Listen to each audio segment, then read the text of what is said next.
They got the commercials on TV and, you know, they make it so, like, friendly. I got my title back with Title Max. Title back with Title Max. They shake your hand, they talk to you real nice, but it's real quick. Raymond Constant remembers how he felt walking into the Covington Title Max for the first time. They make it so easy. His desperation fueled by past due bills, enticed by the promise of cold, hard cash. They put the check right in front of your face. Whatever else is being said, it's like, you're not gonna pay attention. He signed a contract for a $3,000 loan. She's just gonna show how much you owe. He says he's been paying $400 to $600 a month since 2021.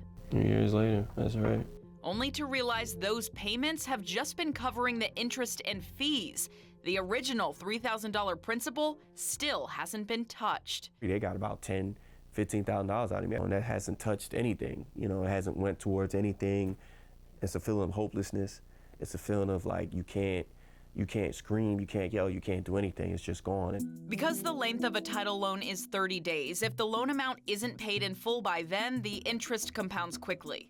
In Georgia, installment lenders are subject to regulation and an annual interest cap of 60%. But state law currently defines title lenders as pawnbrokers, allowing them to charge up to 300% interest annually for the first 3 months and 150% after that. They aren't even subject to regulation by the State Department of Banking and Finance. So it's really the wild, wild west. Liz Coyle is executive director of Georgia Watch, a consumer advocacy group working to change the law and make title lenders subject to regulation and interest caps. But the latest bill it supported never made it out of committee.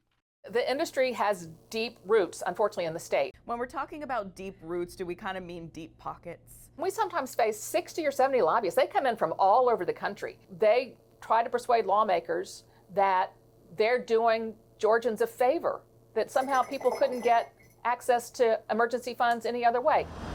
Title Max, headquartered in Savannah, is the most prominent of the 90-plus title pawns operating in Georgia.